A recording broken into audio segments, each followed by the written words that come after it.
Bienvenidos todos de nuevo a un nuevo programa del Pan de la Palabra.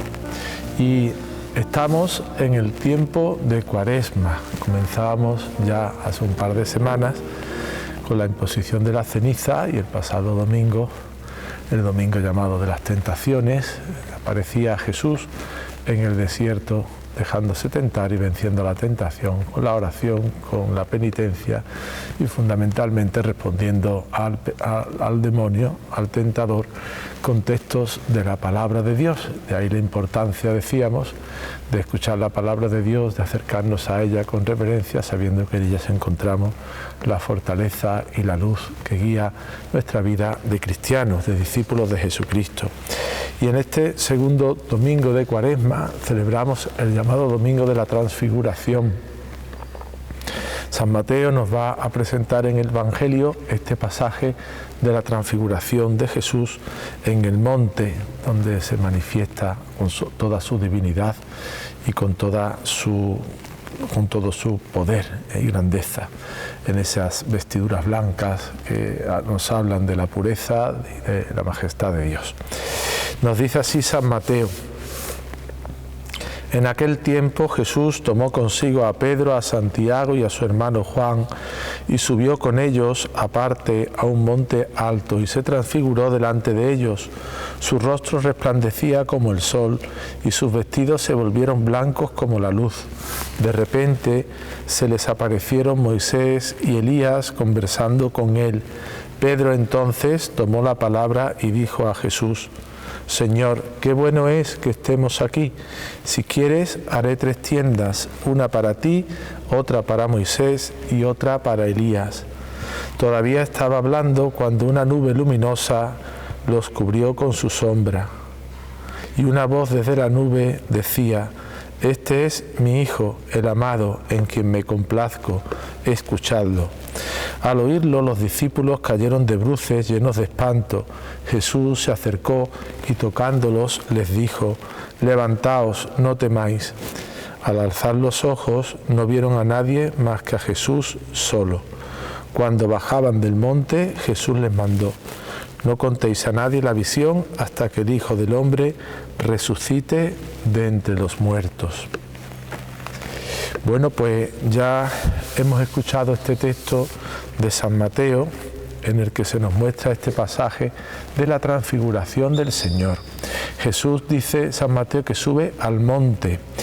La montaña tiene una significación especial en la Sagrada Escritura, porque normalmente la montaña es el lugar donde Dios se revela, en las llamadas teofanías, manifestaciones de Dios. Muchas de ellas son en la montaña. En la montaña se produce el sacrificio de Isaac y cuando Abraham va al monte Oreb a ofrecer a su hijo en sacrificio, allí escucha la voz de Dios y entonces se cambia el sacrificio de Isaac por el de los carneros. Empieza ese culto judío. En la montaña también, en el Sinaí, es donde se revela Dios a Moisés y le muestra las tablas de la ley, le entrega las tablas de la ley, y es donde Moisés se encuentra con Dios en la zarza ardiente. En la montaña también, en el monte, aparece Jesucristo en ese sermón llamado de la montaña, donde Él se encuentra con sus discípulos, los instruye, los enseña, les anuncia el Evangelio. En la montaña donde Cristo también, en el monte de los Olivos, donde Cristo se encuentra con el Padre en esa oración, en la agonía de Getsemaní que llamamos, justo momentos antes de su prendimiento en la noche del Jueves Santo. Y en el monte también, en el monte Calvario, será donde Cristo entregará su vida, en la cruz donde será crucificado. La montaña, por lo tanto, es un lugar de manifestación de Dios a los hombres, donde Dios se manifiesta. Pues aquí, en este monte, según también nos dice San Mateo, es donde Jesucristo se manifiesta a estos 3 discípulos, a Pedro, a Santiago y a su hermano Juan. Son los 3 discípulos, son familiares de Jesús, los que van a recibir en muchos momentos revelaciones especiales o anuncios especiales, o van a ser testigos de algunos de los milagros más significativos de la vida de Jesucristo, Pedro, Santiago y Juan. Bueno, pues en el monte Jesucristo se manifiesta, dice que vieron sus vestidos luminosos, resplandecientes, la nube, la voz de Dios, y Elías y Moisés. Moisés como representante de la ley y Elías como profeta que anuncia a Jesucristo. Pues ellos son los que confirman que Jesús es el Mesías. Con su presencia ellos confirman que Jesús es el Hijo de Dios.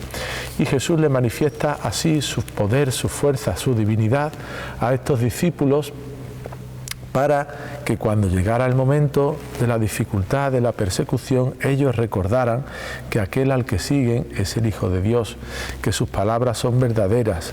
Muchas de ellas quedarán confirmadas también con los milagros, pero siempre quedará en ellos el recuerdo de esta escena, porque en ella han contemplado la divinidad de Jesucristo y ha sido confirmada esa divinidad con el testimonio de los profetas y de la ley, Moisés y Elías, que representan al pueblo de Israel, a toda la historia, al anuncio del Salvador, del Mesías, las leyes que han guiado al pueblo de Israel como pueblo de Dios y que ahora espera la llegada de un Salvador, de un libertador que les va a dar la verdadera libertad, va a liberarlos de la mayor de las esclavitudes, que es el pecado que les ata a este mundo y que les ha cerrado las puertas de la salvación, de la vida eterna, el pecado que cerró las puertas del paraíso y que ahora van a ser abiertas de nuevo por la muerte y resurrección de Jesucristo, cuando Él entre en la gloria, en su ascensión gloriosa, y abra de nuevo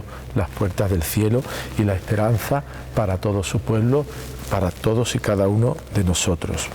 Ellos reciben de Jesús este encargo: no contéis a nadie la visión que habéis visto. Es el llamado secreto mesiánico.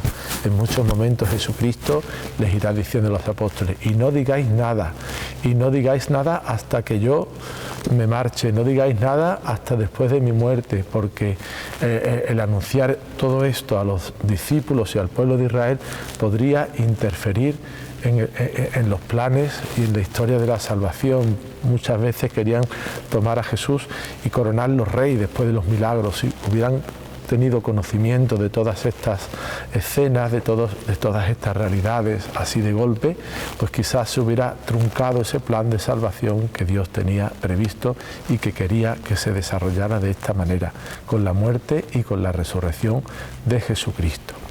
Pues también estos momentos de la transfiguración nos sirven a nosotros, el pensar que en momentos de dificultades, en momentos de sufrimientos, en momentos de tristezas, de angustias, de dolor, pues pensar también cómo Cristo se ha manifestado muchas veces en nuestras vidas. Cada uno de nosotros puede tener una experiencia particular de todo esto, cómo ha visto la mano de Dios que le ha ido llevando, que le ha ido guiando, que le ha ido salvando, y es bueno recordar esos momentos, sobre todo, como digo, en los momentos de dificultades y de sufrimientos, para que no decaiga nunca nuestra esperanza y pensemos que a pesar de todo ello, Dios sigue estando presente y sigue estando pues con ese deseo de salvarnos, de darnos vida nueva, de darnos una esperanza, de darnos una salvación, porque sí que es verdad que en momentos puntuales lo hemos ido experimentando. Pues este tiempo de Cuaresma, que es tiempo de reflexión, pues también es bueno que pensemos esto, que reflexionemos en cuáles han sido esos momentos en los que Dios también, Cristo también se nos ha manifestado con todo su poder y con toda su gloria. Pues que aprovechemos este tiempo de Cuaresma, como digo, para esta reflexión, que nos acerquemos con confianza, con devoción, con amor a la palabra de Dios, porque en ella encontramos la vida, encontramos la luz, encontramos el rumbo, aquello que da sentido a nuestra vida, y que pensemos, como digo, en esos momentos en los que el Señor también se nos ha manifestado a nosotros con toda su fuerza, liberándonos de tantas y tantas esclavitudes. Pues muchas gracias a todos por vuestra atención y hasta el próximo fin de semana, si Dios quiere.